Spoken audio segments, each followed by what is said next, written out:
Donc il y a tout un tas de phénomènes qu'on va tout discuter dans une émission qui n'est pas dédiée uniquement à ce sujet. Et il y aura donc tout un ensemble de phénomènes qui risquent de se passer et qui vont affecter les ressources halieutiques du fait du changement climatique. Voilà, nous sommes pas loin de notre dernière rubrique. Celle-là, c'est le coup de gueule, c'est pour aller à Kayar où les femmes s'activent et vivent essentiellement de la pêche et qu'elles ont du mal à gérer leur transformation. Voici le reportage qui a été consacré à ce sujet. Il nous est présenté par Nafisa Toussila.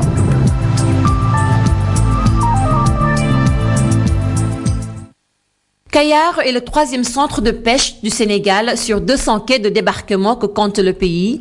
Mais cette localité qui vit de la pêche souffre de quelques imperfections. Des problèmes liés à l'assainissement, mais aussi une insuffisance d'infrastructures et d'équipements. Kayar abrite aussi un important site de transformation de poissons, un site que les femmes transformatrices veulent hisser à un niveau plus élevé. La qualité et l'hygiène sont la base de notre travail. Ces fours renforcent la qualité de nos produits. Nous avons un matériel qui nous le permet certes, mais nous voulons le moderniser davantage. Aujourd'hui, on est vraiment dans un processus de mise aux normes. Donc cette mise aux normes passe d'abord par l'amélioration, n'est-ce pas, des aménagements. Ensuite, le renforcement des capacités. Au Sénégal, rares sont les sites de transformation qui respectent les normes d'hygiène ou qui ont des infrastructures adéquates. Pour les transformatrices de Kayar, il est important d'avoir un label car leurs produits se retrouvent sur le marché international. Nous voulons posséder notre propre label et étiqueter nos produits qui seront dans de bons emballages. Il faut que les gens connaissent nos produits, raison pour laquelle nous comptons même les exposer sur Internet.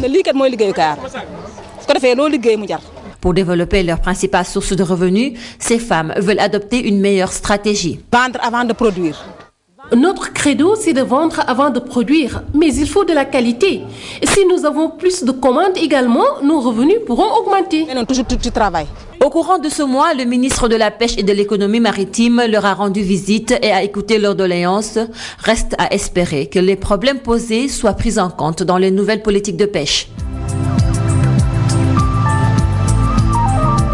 Voilà, merci à Nafisa Toussila qui a fait un tour à Kayar. C'est pour boucler. On sait que les femmes s'activent beaucoup autour de la pêche et les gens vivent de la pêche. En tout cas, des produits issus de la pêche. Donc la transformation, vous avez vu qu'il y a des problèmes de moyens pour vouloir exporter, transformer les produits en poissons séchés, comme on dit. Alors aujourd'hui, c'est quoi la situation dans ce secteur si on quitte un peu les océans pour arriver sur le continent où l'exploitation est faite d'une façon ou d'une autre à côté de la consommation naturelle? Quand on prend le cas de Kayar, par exemple, en termes de transformation, je crois que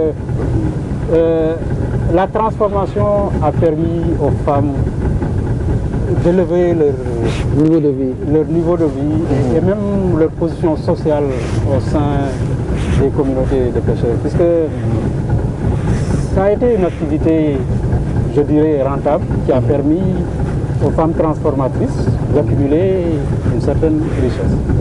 Et je voudrais souligner le travail qui est fait à ce niveau par plusieurs institutions. Je citerai la JICA, le WWF, l'USAID comme Fiche également, qui a un nouveau projet qui également appuie ces femmes transformatrices dans le sens d'améliorer l'hygiène et la qualité de ces produits. Je crois que là où on doit faire un travail, c'est d'améliorer l'hygiène et la qualité de ces produits. Mais elle parle même d'hygiène. Elle parle d'hygiène et de conservation. D'améliorer cette qualité et également d'essayer d'avoir un système je dirais, d'empaquetage joli et, comment dirais-je, très vendable de ces produits. Et pourquoi pas essayer de les exporter, que ce qu'on retrouve ça dans les supermarchés à Paris, aux États-Unis et autres. Je crois que ce faisant, on permettrait de mieux valoriser ces produits transformés et également d'aider la diaspora qui est un peu partout. Vous savez que les Sénégalais sont partout.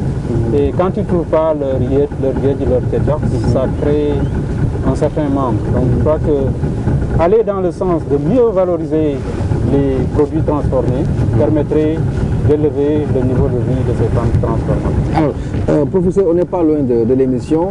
Je prends un type d'exemple à la limite fou, excusez-moi du terme. Le ministre de la Pêche vous invite et vous conduit devant le chef de l'État du Sénégal aujourd'hui et on vous demande très rapidement de poser l'urgence pour la pêche. Vous diriez quoi?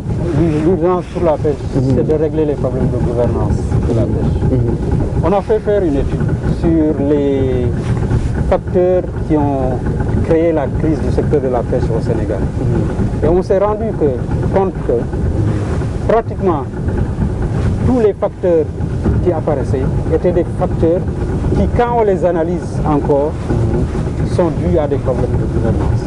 Donc je crois que ce que je dirais au président de la République, c'est de régler les problèmes de gouvernance de la pêche, à tous les niveaux. Également, de redonner aux communautés les responsabilités et les fonctions premières qui étaient de gérer les ressources halieutiques. Avant, autour de chaque village, il y avait une zone de pêche. Cette zone de pêche était gérée par les communautés. Je crois qu'il faut retourner à ce type de gestion. Et également renforcer les capacités de la recherche au Sénégal et écouter les avis de la recherche au niveau du Sénégal.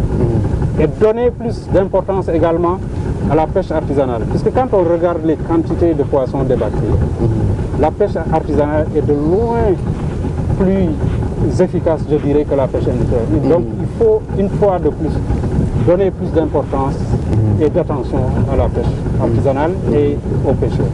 Vous avez touché du doigt un point essentiel, la recherche. Le constat, c'est que ce n'est pas seulement dans le domaine maritime, mais c'est dans tous les domaines. En Afrique, on souffre un peu sur les questions de recherche. Alors, puisque nous parlons de pêche, de pollution, c'est quoi l'état des lieux en matière de recherche au Sénégal? Je crois que la recherche halieutique au Sénégal souffre de moyens. Aussi bien de moyens humains que de moyens financiers. Et on a évoqué au début de l'émission un problème d'agences et autres où on pouvait bien payer des gens ou autres. Ce qui se passe, c'est que le Sénégal a eu à un certain moment donné des chercheurs de qualité, mais n'a pas su retenir ces chercheurs en les motivant. Et donc ces chercheurs ont quitté la recherche pour aller dans des organisations internationales et autres. Et on n'a pas pu remplacer assez rapidement ces chercheurs. Donc, je crois que une des questions à résoudre, c'est de la motivation des chercheurs. Je crois qu'il faut bien payer les chercheurs, bien les traiter pour pouvoir les garder. Sans quoi, on forme des gens de qualité et ensuite, c'est d'autres structures qui en profitent. Voilà, je promets au monde de l'environnement de consacrer une émission à la recherche, spécialement sur la recherche, puisqu'elle me semble être importante. Votre mot de la fin, professeur, nous sommes rattrapés par le temps. Nous avons terminé malheureusement l'émission.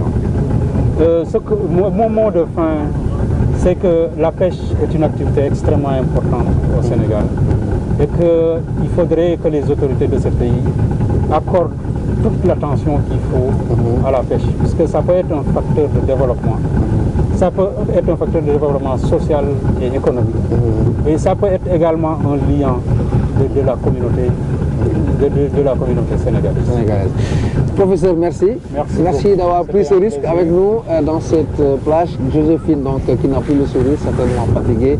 Toute l'équipe qui m'a accompagné, merci. Ce sera tout pour ce numéro qui a été consacré à l'impact de la pollution sur la pêche. Et certainement, nous avons glissé sur d'autres aspects, mais toujours dans la même clôture. Merci à vous qui nous avez suivis. Et puis, à la prochaine pour un autre numéro dans Espace et Vie. Merci.